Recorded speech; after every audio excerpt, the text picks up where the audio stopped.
Pemirsa, 9 jenazah dari warga sipil yang sudah teridentifikasi ada 5 orang, sementara 4 orang masih proses identifikasi. Untuk mengetahui bagaimana proses identifikasi dan situasi di RSUD Pamengpeuk, kami sudah tersambung dengan jurnalis Tribun Jabar, Jainal Abidin yang akan melaporkan secara langsung dari lokasi. Selamat pagi rekan Jainal, silakan Ya, dengan laporan Anda. ya, baik.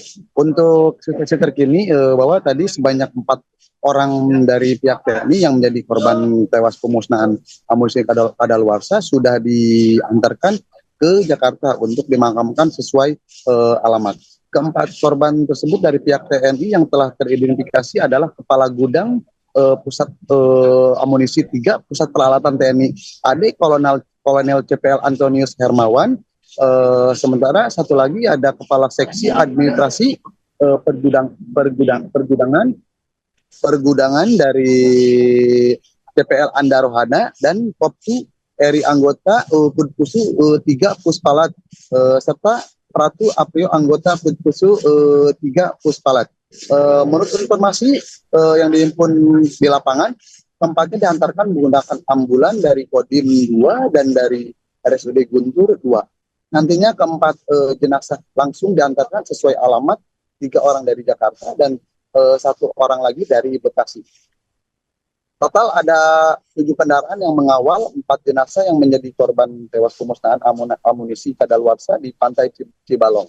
Sementara untuk 9 jenazah dari warga sipil yang sudah teridentifikasi ada 5 orang, untuk 4 orang lagi masih proses identifikasi. Tapi semuanya belum diserahkan ke keluarga dan masih ada di ruangan kamar mayat RSUD Pamengpeuk, Kabupaten Garut. Begitu.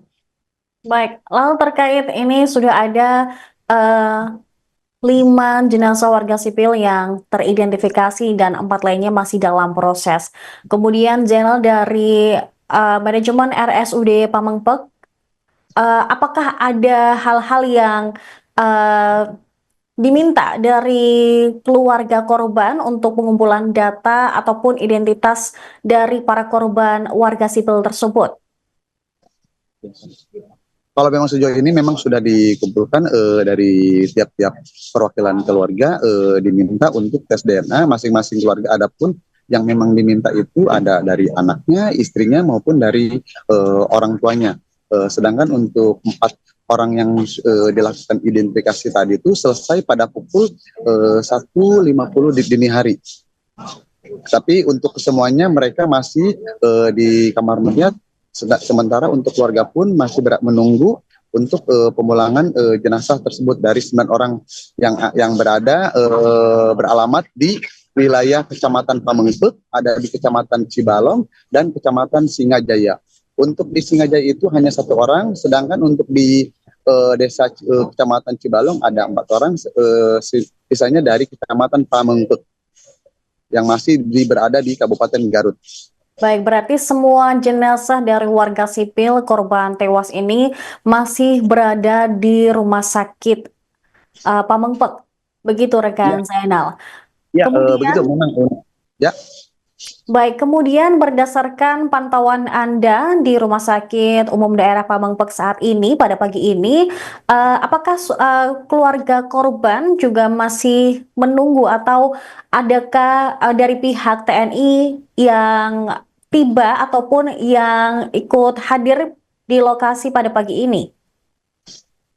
Dari sejak kejadian yang menewaskan 13 orang ini, dari pihak keluarga maupun pihak TNI standby di RSUD Pamengpeuk. Sementara beberapa pihak TNI pun ada yang standby di tempat kejadian perkara untuk mensterilkan kawasan tersebut. Bahkan beberapa pejabat pun sudah melakukan kunjungan, yakni dari Bupati Garut dan pihak Pangdam pun saat ini tengah berada di perjalanan. Tapi menurut informasi, pihak Pangdam pun sebelum ke rumah sakit akan mengecek lokasi kejadian perkara, yakni di wilayah Desa Sagara, Kecamatan Cibalong, Kabupaten Garut. Begitu. Baik, terkait dengan kondisi korban tewas maupun dari TNI atau dari warga sipil, bisakah Anda menjelaskan lebih detail bagaimana kondisi mereka ketika dibawa ke Rumah Sakit Umum Daerah Pamengpeuk? Kalau menurut penuturan dari salah satu saksi yang memang rekan korban yang selamat, memang hampir semuanya itu tubuhnya hancur ya, bahkan ada beberapa sisa-sisa daging yang memang pada maghrib pun pihak ambulan mengangkut kembali di tempat kejadian. Namun meskipun hancur, tim identifikasi dari DPI Polda Jabar mampu mempercepat identifikasi ini terhadap 9 korban ini kepada keluarga masing-masing.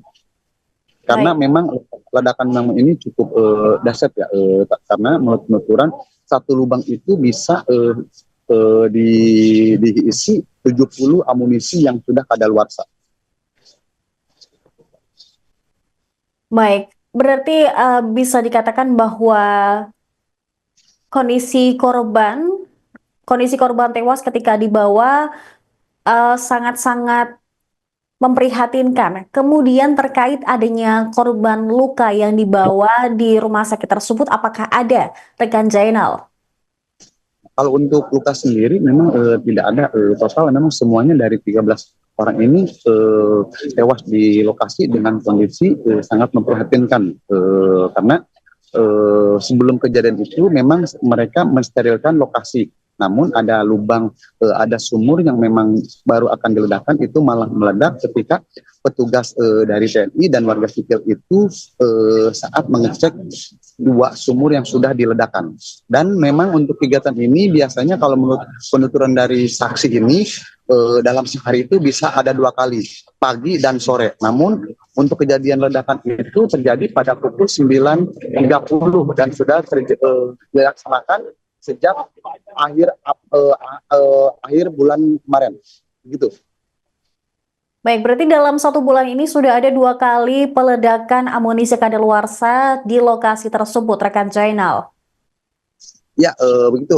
Menurut informasi memang sudah dilaksanakan 2 kali ledakan untuk tanggal 6 dan tanggal 12 ini. Karena untuk informasi di lapangan pun untuk kegiatan ini biasanya dilaksanakan seminggu sekali dilaksanakan, dan kebanyakan memang amunisi kadaluarsa ini tidak hanya berasal dari kesatuan yang sama, tapi kesatuan yang berbeda dari wilayah Jawa Barat maupun dari Jakarta.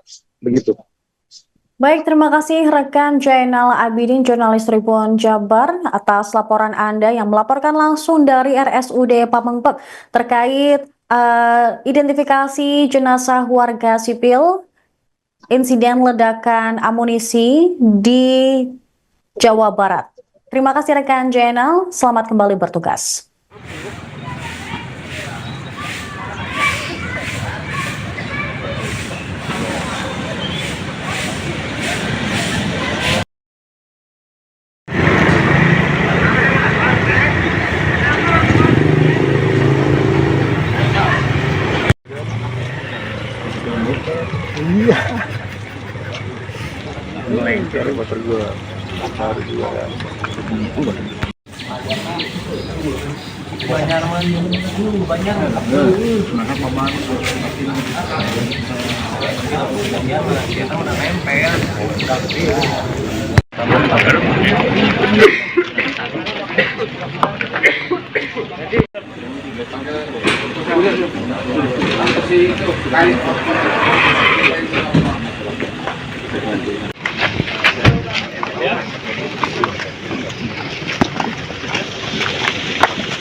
Download Tribun X sekarang, menghadirkan lokal menjadi Indonesia.